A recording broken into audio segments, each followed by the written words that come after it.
Hi, Nate. Merry Christmas.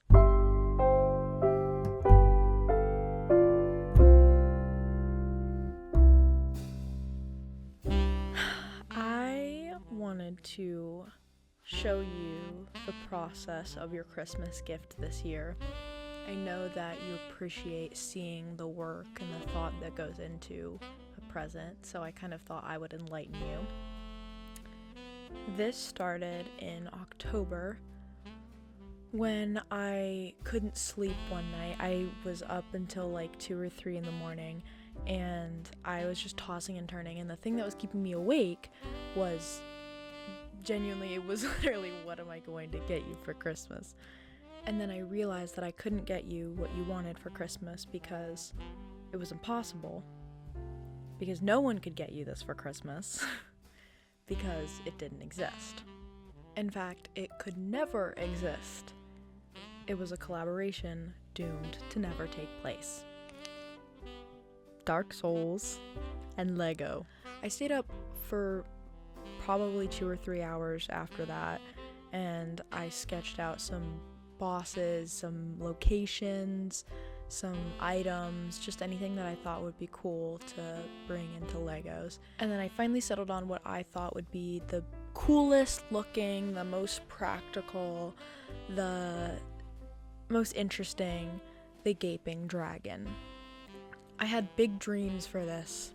I wanted full rotation of the torso. I wanted it to be able to look like it does in that beginning animation, with the small little head, and then it bends back and you see all these teeth. I wanted it to be able to lose its tail and for the weapon to come out. I wanted it to be fully bendable. I just wanted it to be perfect. So I started with my sketches. So then I began the actual process in the 3D modeling software. So head, done. Tail, done. Legs, done. Claws, feet, whatever, done. And then the body. Yeah, that didn't really end up going so well. I ran into a couple issues. The weight of it, the structural support, the idea of it bending, it didn't look right. It couldn't curve because Legos are square and angular, and the Gaping Dragon is like the opposite of angular. And you know what? Didn't turn out so well. Couldn't get it to bend, couldn't get it to go all the way back. I just was at a complete loss. I have a video that I recorded of me talking about how I was gonna give up, thinking that I wouldn't give up, and then I would play the video. I am doubting if I can do this. And then it would be like, oh, she thought she was gonna give up, but she persevered. And I actually did not persevere. I did give up. I scrapped it. I don't really know if I could have done it in the time frame. I really did dive headfirst into something that I had little to no experience into. Not only did I dive headfirst, but I dove headfirst into a structurally complicated build.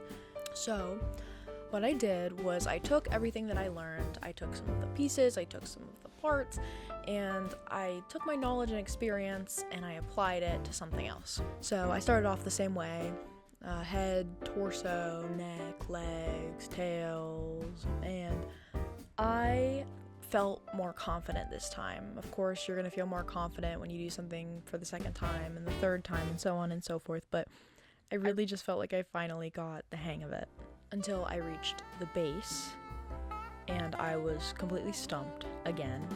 And I was not gonna let this base be the reason that I gave up on this build, okay? The build was done. The base, that was another story. At first I started with like a square base. That's pretty standard. It was too small. I tried a circle, like a bigger circle, but it didn't look right.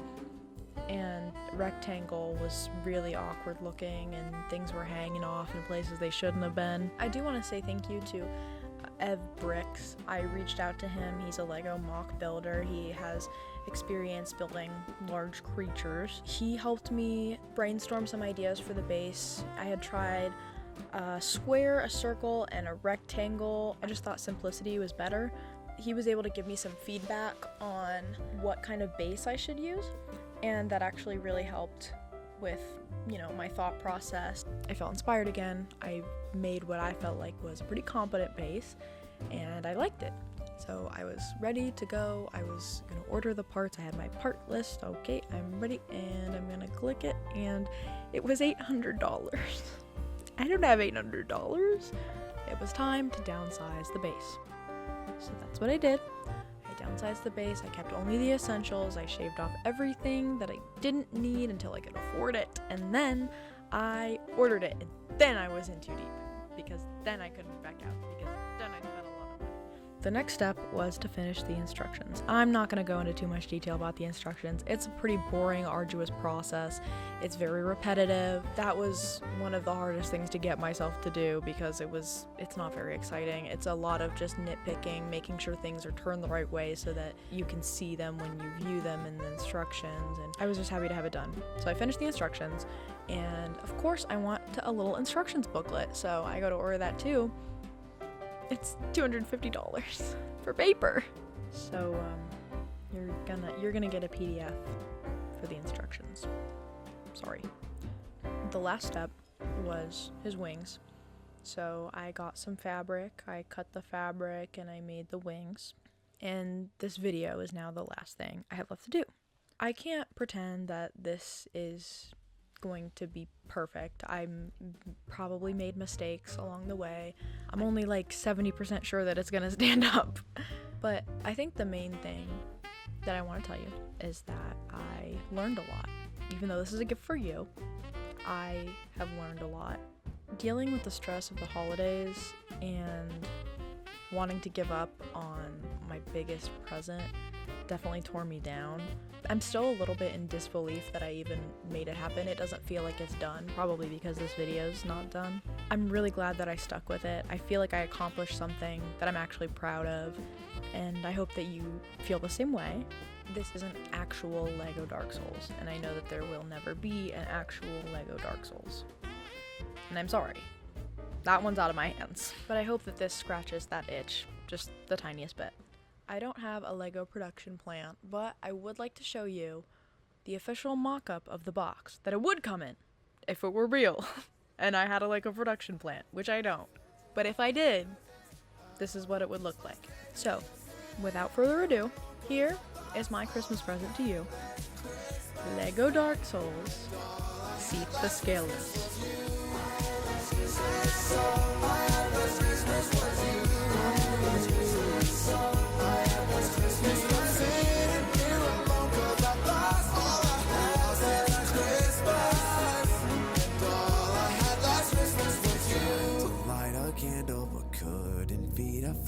The cold came out of nowhere and no one took the blame. I'm sitting here alone cause I've lost all I had last Christmas time. Santa's got his sleigh, children's got their presents out on Christmas Day. I'm sitting here alone cause I've lost all I had last Christmas. And all I had last Christmas was you. All I had last Christmas was you. Now I'm sitting here alone cause I've lost all I had last Christmas. And all I had last Christmas was you. Again, I just want to say thank you to Ev Bricks for helping me with the base and giving feedback. I want to thank Nate for building me a PC that I can render these mock-ups on and giving me the love and care that makes me desire to take on these projects and really become a better person while doing them. I'm just really grateful that I have the opportunity to do these things and create something and dip my toes into something that I really just had no idea what I was getting into. And Merry Christmas.